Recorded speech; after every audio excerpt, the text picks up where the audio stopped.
Mesdames, messieurs, bonsoir. Merci d'être avec nous ce soir à cette séance du jeudi du mois consacrée à l'hommage dans le cadre des grandes figures que nous allons introduire comme séquence importante dans notre programmation et consacrée à un écrivain critique, Mohamed Barrada. Et cette programmation, évidemment, s'inscrit dans le cadre de la manifestation qu'abrite l'Institut du monde arabe, le Maroc contemporain. Et évidemment, c'est l'occasion de revenir sur une figure majeure des lettres et de la culture marocaine, étant donné que Mohamed Barrada est romancier et critique. Il a joué un rôle crucial, d'abord dans cette relation charnelle entre l'Orient, l'Occident et le Maghreb, c'est-à-dire par son travail de traducteur, par son travail d'écrivain, il a su établir le lien avec beaucoup d'intelligence et beaucoup de sensibilité. Et je me souviens de l'apparition de ses premiers travaux en tant que nouvelliste, en tant que romancier. Moi qui étais à l'époque étudiant à la faculté des lettres de Rabat, on savourait ces textes traduits du français, que ce soit les formalistes russes ou les structuralistes, notamment Roland Barthes, qu'il a su introduire avec beaucoup de finesse auprès de ses étudiants, auprès aussi des lecteurs, puisque des lecteurs du quotidien Al-Ittihad Shiraki, dont il signait certaines des chroniques. Et c'est à ce propos que, évidemment, Mohamed Barrada est un grand écrivain et aussi un passeur, je dirais un passeur parmi les grandes figures de la culture arabe moderne. Et que ce soit, il a su dépasser donc le cadre local pour faire dialoguer l'Orient et l'Occident. Et évidemment, il a fait l'objet de nombreux travaux universitaires, de thèses, et je ne vais pas rentrer dans le détail évidemment pour parler de tout ça. Je remercie, on a essayé de rassembler un maximum d'amis de Mohamed Barrada et également de gens qui ont une familiarité avec son travail pour rebondir sur son œuvre romanesque et aussi sur son travail de critique ce soir pour vous donner un avant-goût, enfin tout au moins pour ceux qui ne connaissent pas son travail, donner un avant-goût de son travail indispensable et crucial dans la culture arabe d'aujourd'hui et d'hier évidemment. Et je remercie toutes les personnes présentes ce soir. Mohamed Dahi qui vient de Rabat, qui est professeur universitaire.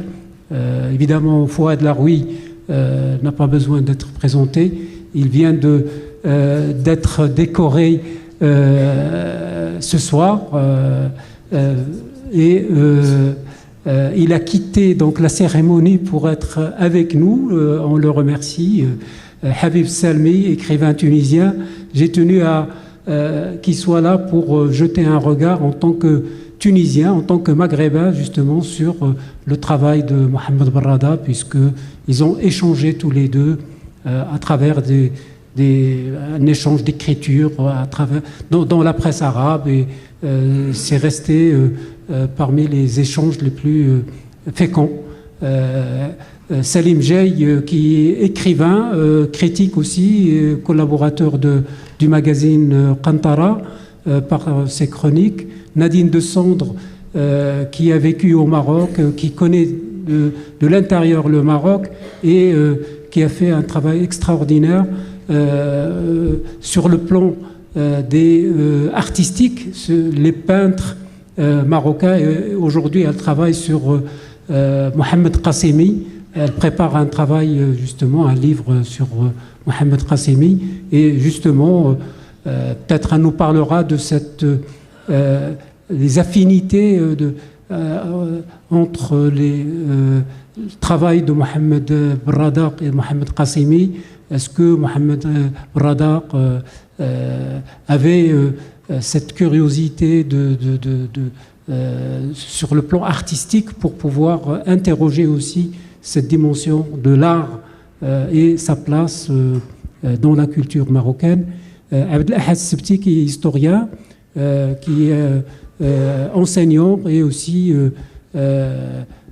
qui a fait un travail important sur le plan de l'histoire, et puis il est l'un des éléments, des animateurs du magazine, de la revue Zaman, puisqu'il a préparé un numéro spécial justement de cette revue sérieuse qui aujourd'hui prend une place importante dans la scène culturelle marocaine.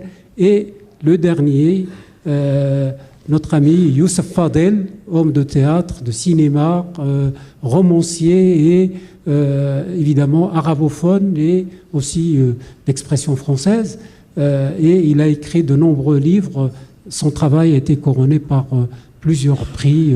Je ne vais pas tous les citer.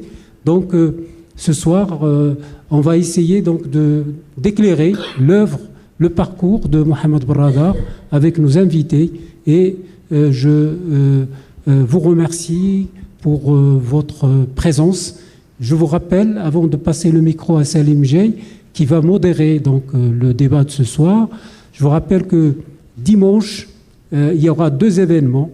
Il y a un concert de Renaud Capuçon, et puis en même temps, il y a un débat sur le soufisme et les zawaya.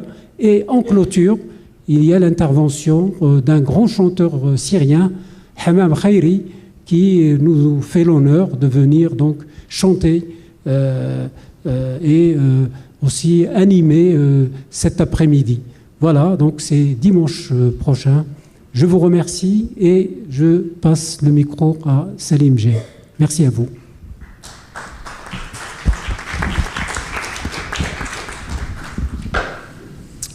Mesdames, Messieurs, bonsoir. Nous sommes tous très heureux à cette table de vous avoir devant nous, si nombreux, et particulièrement heureux en vérité parce que l'invitation faite à Mohamed Bradaq répare, sinon une injustice, du moins en tout cas sûrement une erreur d'envisagement à propos de la littérature marocaine en France, dont nous avons la chance d'avoir l'un des plus éminents et plus facétieux représentants à cette table avec Fouad Laroui. Mais en fait, la littérature marocaine, évidemment, est massivement une littérature de langue arabe. Et la perception qu'on a en France de cette littérature marocaine est trop souvent réduite à la littérature de langue française, ce qui est une erreur. L'erreur se poursuivant d'ailleurs lorsqu'on oublie les poètes berbères et les écrits, tous les écrits qui viennent d'auteurs s'exprimant en tamazight. Mais je voudrais dire la joie de me trouver à côté de Mohamed Bradaq pour cet hommage. C'est une joie de lecteur d'abord, hein, parce que j'ai beaucoup lu Mohamed Bradaq et je l'ai lu notamment pour mon dictionnaire des écrivains marocains en 2005, mais j'ai continué à le lire au-delà. Et ce qui m'a frappé, c'est que nous avons là une œuvre qui oscille entre la mélancolie et la joie, avec une capacité très intense de se souvenir des racines du Maroc contemporain. C'est d'ailleurs le thème, ce Maroc contemporain, du dernier numéro de Kantara. Et Mohamed Berrada, qui, à cause de la génération à laquelle il appartient, a été le témoin de l'indépendance marocaine et un acteur aussi, un acteur important des échanges entre le Maroc et le Machrek. Et par ailleurs, il a eu la curiosité intellectuelle qu'a signalé Mahdi Kabal tout à l'heure, à l'égard de la culture française contemporaine. Nous avons donc quelqu'un qui, au fond, n'a pas beaucoup d'équivalent sur la scène marocaine, et encore moins sur la scène moyen-orientale, c'est-à-dire autant intéressé par le Maghreb, le Machrek et l'Occident, et passionné de culture. Alors son œuvre propre, son œuvre de romancier, elle témoigne de cette appétence, et en même temps, il est un conteur, un raconteur d'histoires, un inventeur de personnages et de situations, quelquefois rocambolesques, quelquefois même scabreuses, mais avec un ton qui est presque, on parlait de peinture avec Mohamed Kassimi, eh bien, très souvent, quand je lis Mohamed Berrada, qui a même choisi d'avoir dans l'un de ses romans un peintre pour héros, j'ai l'impression qu'il écrit comme un peintre qui aimerait l'aquarelle, le lavis, et c'est-à-dire qu'il ne pèse pas et il ne pose pas. Et donc, je crois que parce qu'il est quelqu'un de simple et de naturel, personne mieux que lui ne peut nous parler de son œuvre. Et je vais choisir de commencer par lui donner la parole avant que nous tous évoquions son œuvre. Massa al-Khir, bonsoir mesdames, messieurs, mes chers amis. Je dois remercier l'Institut du monde arabe qui m'a permis cette occasion pour rencontrer des amis essentiellement et de dialoguer à haute voix avec vous. Comme vous le savez, l'écrivain n'a rien à ajouter à son œuvre. L'œuvre est indépendante, une fois terminée, est indépendante de lui-même. Donc l'œuvre prend sa vie face aux lecteurs éventuels qui peuvent lire cette œuvre. Donc j'ai choisi de parler à côté de mon œuvre, si vous le permettez bien. J'appartiens à une génération marocaine qui a vécu à cheval entre deux périodes de l'histoire du Maroc, avant l'indépendance et après. Au temps du protectorat français, la culturation a pris une forme contraignante qui visait la francisation de la langue et la domination culturelle. Or, la présence d'une culture arabo-musulmane traditionnelle ayant des racines profondes a servi de tremplin pour résister à l'occupation française, tirant profit de la modernisation qu'a connue la langue arabe aux pays arabes du Moyen-Orient et aussi des mouvements de libération et d'indépendance. J'ai fait donc mes études dans une école appartenant au mouvement nationaliste marocain visant à contrer le projet de francisation du Maroc. Ainsi, je suis resté proche de ma langue maternelle et je suis tombé sous le charme de la langue des poèmes de Mu'allaqat, l'entrée islamique, de Abou Nouès, du fameux poète Moutanbi, et aussi de la langue de Mille et une nuits.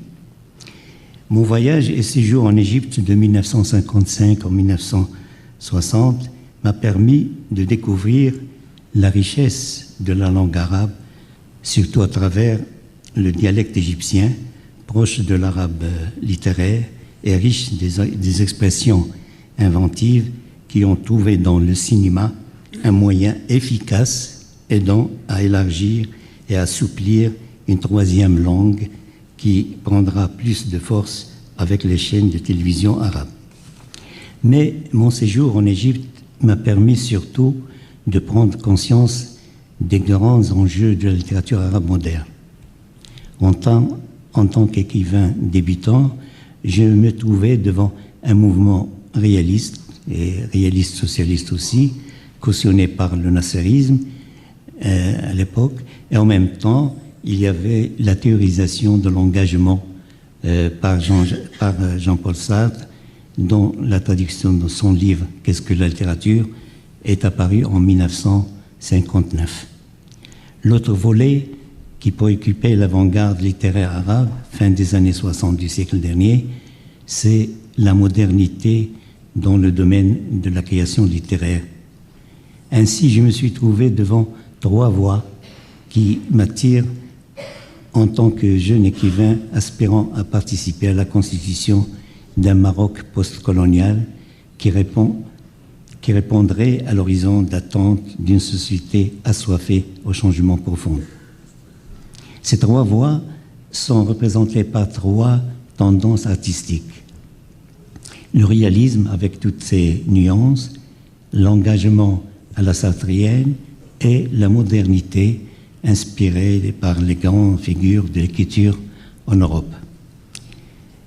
Si le réalisme a influencé une grande partie de la littérature arabe le long du XXe siècle pour des raisons sociopolitiques, l'engagement à la sartrienne incarnait un élément qui manquait à l'édifice du nationalisme arabe en construction lancé par le nasserisme et le parti du Ba'ath.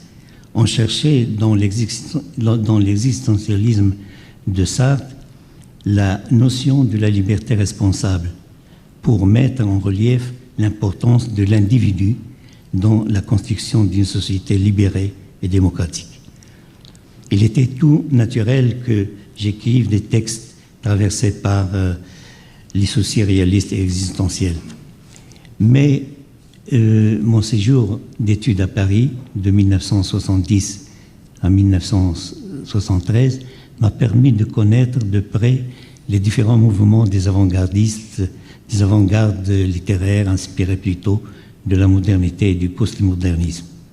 J'ai constaté que l'éclipse de la littérature engagée en Europe et dans l'Occident a ouvert grande porte devant la mise en question de la conception de la littérature et de ses possibilités.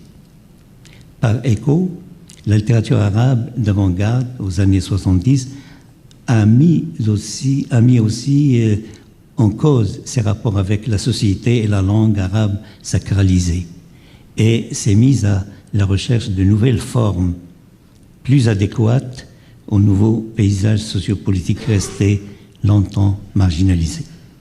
Quand je parle de la modernité littéraire arabe, je n'oublie pas sa fragilité du fait que cette modernité n'a pas assez de racines et de socle pour se concrétiser dans le domaine sociopolitique.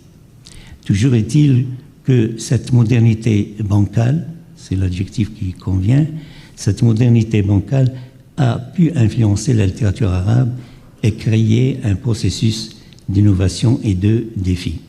À mon avis, c'est la défaite des armées arabes en 1967 devant Israël qui a aidé à cristalliser une littérature dissidente. Une littérature dissidente vis-à-vis des régimes arabes autoritaires et prédateurs. Et effectivement, cette dissidence marque un tournant important dans la trajectoire de la littérature arabe contemporaine, dans la mesure où elle a mis fin à une alliance avec la période de l'imaginaire nationaliste qui assurait la cohésion entre société civile et dirigeants politiques pendant la lutte contre le colonialisme. Avec cette rupture, on assistait depuis les années 70 à un retour positif du moi. Le moi qui ose chanter et décrire les désirs et les aspirations profondes de l'individu. longtemps, aspiration longtemps étranglée par la tutelle patriarcale. Nous pouvons également considérer ce tournant de dissidence des écrivains comme début d'un engagement et de résistance à part et qui se maintiennent jusqu'à présent. Les caractéristiques de cette nouvelle littérature arabe et marocaine à qui j'appartiens se résument en 3 aspects à mon sens. Le premier,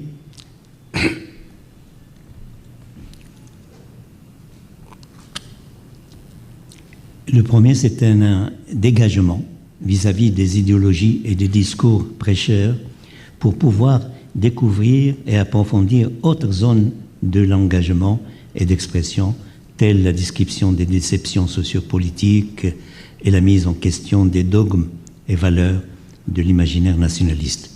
Secondo, accorder la priorité aux thèmes interdits et oblitérés par la doxa dominante, tels les expériences personnelles, les désirs et fantasmes intimes. Autrement dit, accorder un grand intérêt à l'individu et ses conflits contre les traditions passéistes. Troisième aspect, afficher une prédilection pour une esthétique qui assure une distance artistique protégeant la création littéraire d'un langage idéologique redondant. Grâce à cette distanciation artistique et expérimentale, la littérature peut incarner une forme de résistance face aux injustices et à la dérive tyrannique des régimes et leurs fanfares verbalistes. Comme vous le savez, les pays arabes ont connu depuis l'an 2000 2 mutations accélérées en 2 sens opposés. L'un concerne la mise en cause des régimes autoritaires depuis décembre 2010. La signification essentielle de ce printemps arabe est l'exigence d'un nouveau rapport entre l'État et la société civile basé sur la démocratie et la reconnaissance du droit à la citoyenneté. La deuxième mutation est l'éclatement des structures étatiques et sociales de plusieurs pays arabes dû à la montée des mouvements intégristes et islamistes utilisant la religion pour des objectifs politiques. Ils font appel à des pratiques terroristes, même barbares, et risquent de détruire l'espace vital des pays arabes. Devant cette situation de déboussolement, de décadence et de guerre civile, l'écrivain ne peut rester à l'écart, surtout qu'il est visé depuis toujours par les fous de Dieu. Mais la prise de position des écrivains ne peut être un simple rejet circonstanciel ni un appui inconditionnel au régime défaillant. C'est plutôt l'engagement vers un avenir qui demande à être ressuscité au milieu des ruines et du chaos. De ce point de vue, la littérature arabe peut formuler une plaidoyerie pour la vie menacée par la barbarie et la tyrannie absolue. Toutefois, pour que cette défense de la vie soit efficace, faut-il que la littérature garde toute sa liberté et qu'elle s'ouvre à tout thème et question qui surgissent de notre réel désastreux.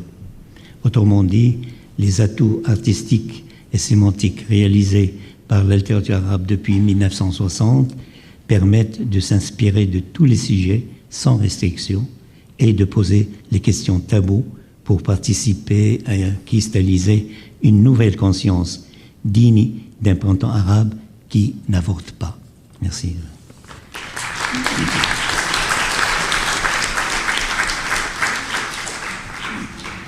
Alors, à ce propos qui illustre à la fois la perplexité et les devoirs, si j'ose dire, de l'écrivain arabe contemporain, l'œuvre de Mohamed Berrada répond, comme il faut quand même insister, non pas en théoricien, mais en artiste, en créateur d'imagination. Et je vous recommande tous ces livres, bien sûr, mais j'ai peut-être une préférence entre tous pour ce livre où il raconte son séjour au Caire et son imprégnation par l'Égypte, car c'est une expérience fondatrice pour lui et qui est intéressante à découvrir, puisque nous sommes plutôt habitués, par exemple avec Driss Shraibi et le début de son œuvre, à la confrontation d'un Marocain avec la France.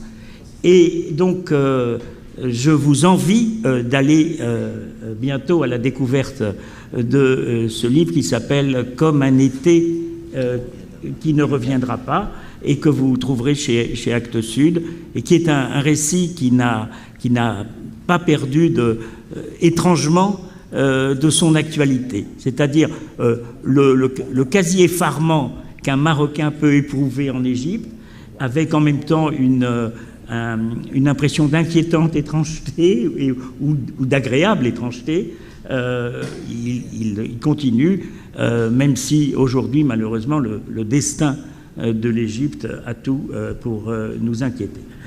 Je voudrais demander à un spécialiste de l'autobiographie de nous parler de Mohamed Berrada, parce que je crois que la question de l'autobiographie chez lui est importante, même si il la détourne par l'invention à différents moments.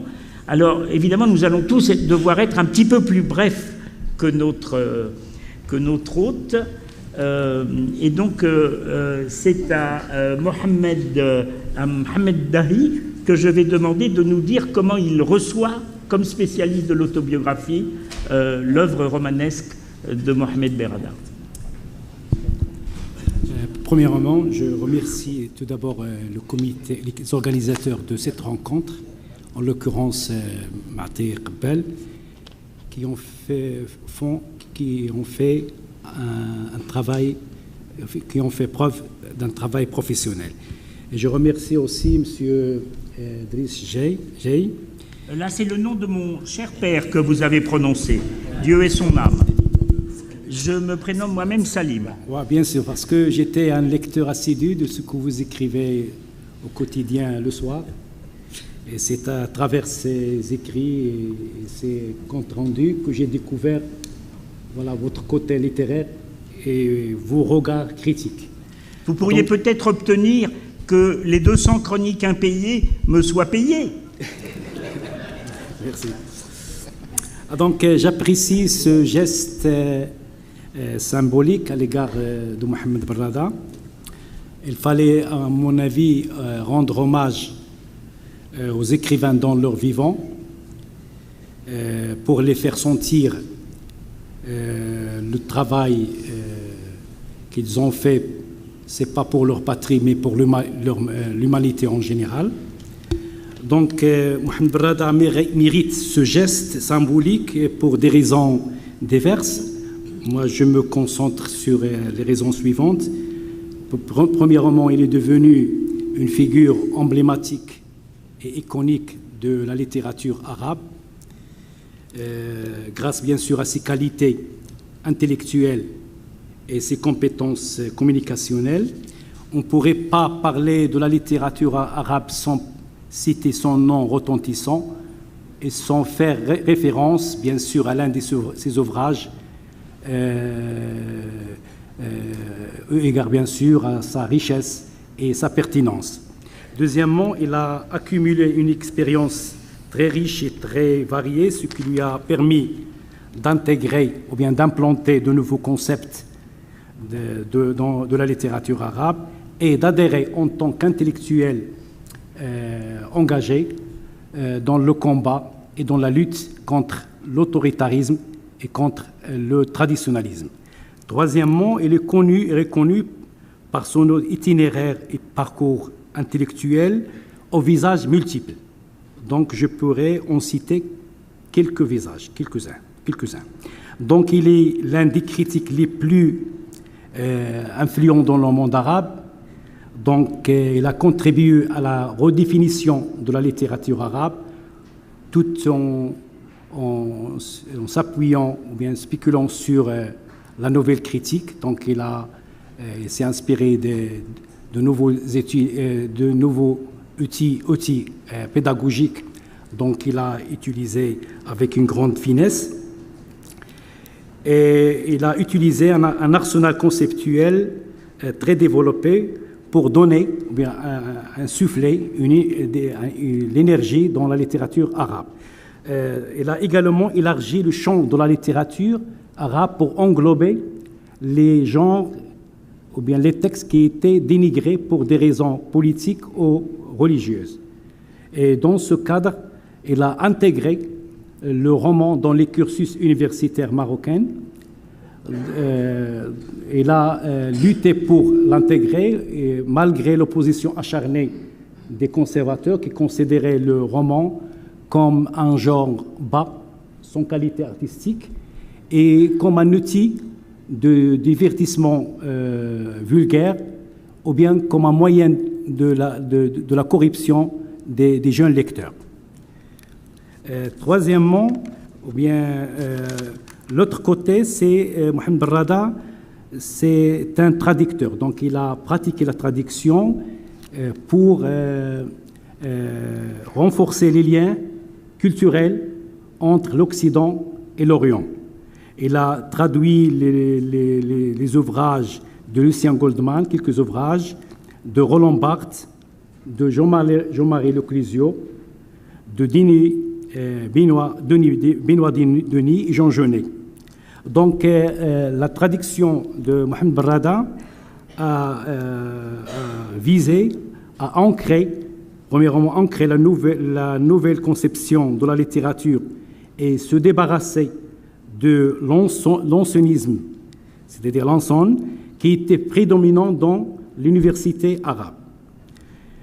Deuxièmement, exhorter la nouvelle génération à s'intéresser à la forme de texte qu'à sa matérialité, au lieu d'utiliser le texte comme un moyen, comme un tremplin pour régler les comptes religieux et politiques, ou d'établir une relation mécanique entre la vie de texte et la vie sociale.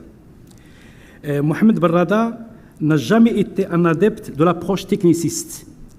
Au contraire, il choisissait des textes qui pourraient susciter des débats sur la diversité linguistique et permettaient de mieux comprendre la condition humaine et d'accéder à l'humain et au cosmopolite.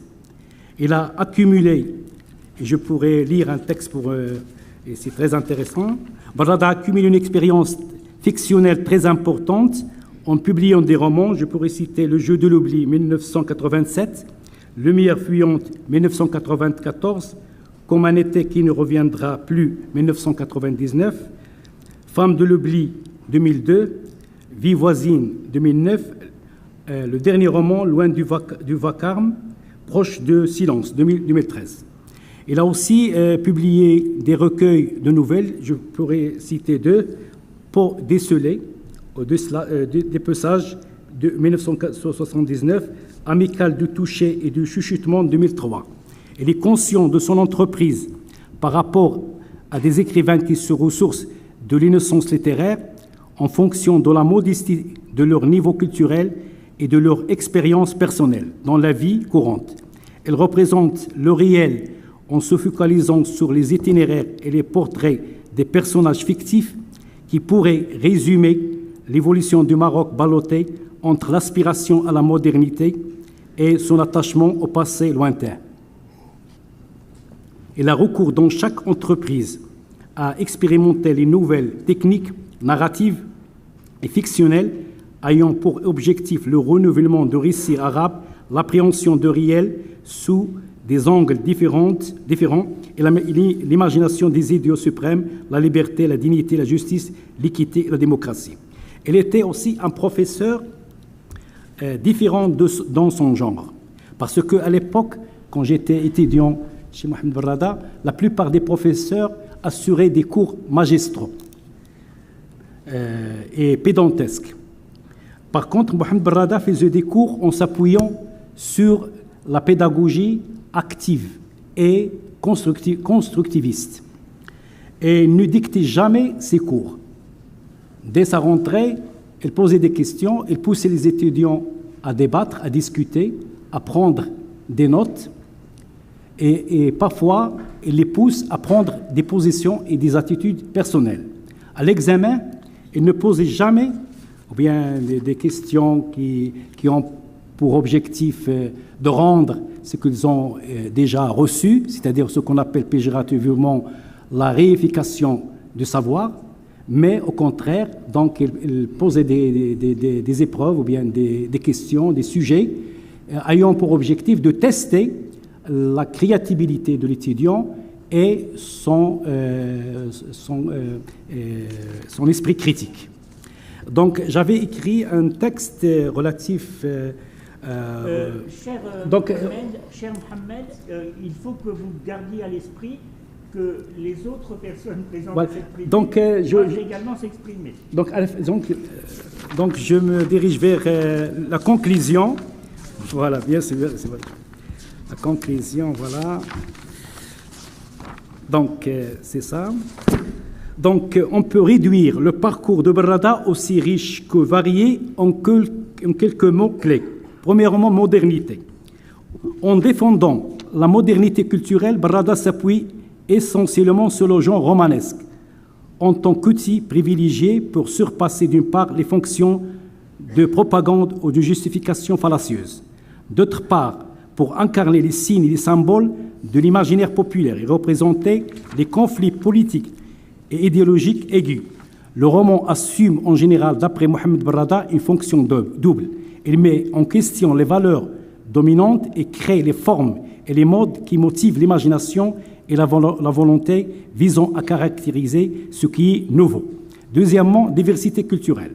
Barrada axe ses écrits sur la diversité culturelle en tant qu'accès à la démocratie. C'est pour cette raison qu'il défend le plurilinguisme tout en combattant l'unicité langagière et idéologique de la classe dominante et en donnant la légitimité aux couches marginalisées et les minorités opprimées.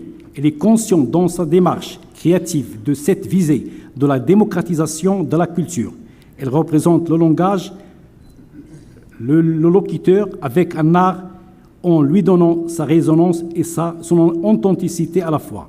Troisièmement et finalement, donc propagation des valeurs esthétiques en luttant dans les divers camps culturels et politiques. Barrada est considéré parmi les précurseurs qui ont procédé à la propagation de nouvelles valeurs esthétiques au sein de la société, ainsi que la scène culturelle arabe, ce qui a engendré l'intégration de nouveaux genres littéraires dans les cursus universitaires et l'incarnation de nouveaux concepts critiques pour rendre compte de la spécificité et la singularité du texte littéraire.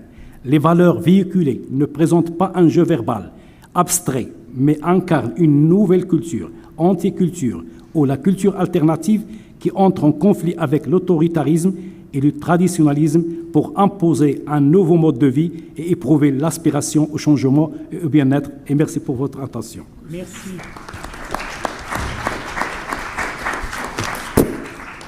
Et maintenant, Fouad Laroui va nous montrer qu'on peut être lapidaire, cordial et admiratif. C'est ce qu'on appelle les injonctions contradictoires. Du coup, je suis perdu, je ne sais plus quoi dire. Non, en fait, c'est très simple. Quand le Martyr Bel m'a envoyé un mail en me disant « Est-ce que tu voudrais participer à l'hommage qu'on va rendre à Mohamed Barrada ?» j'ai dit oui 3 fois. Oui. Et la première fois, bien sûr, c'est par amitié pour le bonhomme, si j'ose dire, pour la personne. La deuxième, c'est admiration pour l'écrivain, bien sûr. Et la troisième, c'est ce qu'on pourrait appeler la reconnaissance du ventre. C'est parce que à Bruxelles, capitale de l'Europe et de la Belgique, le meilleur couscous, je blague pas, c'est chez lui qu'on le mange. Et la première fois, c'est vrai.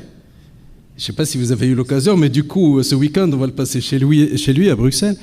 Et les 2 fois où j'ai mangé chez lui, j'étais émerveillé par la qualité de la cuisine, du couscous, c'est ce qu'on mangeait chez lui. Du coup, je me suis dit, il faut que je m'intéresse à ce monsieur. Il y aura d'autres invitations, certainement. Et du coup, je me suis mis à le lire. Et là, il s'est passé quelque chose. J'ai été extraordinairement surpris, mais dans le bon sens du terme. Et je vais vous dire pourquoi.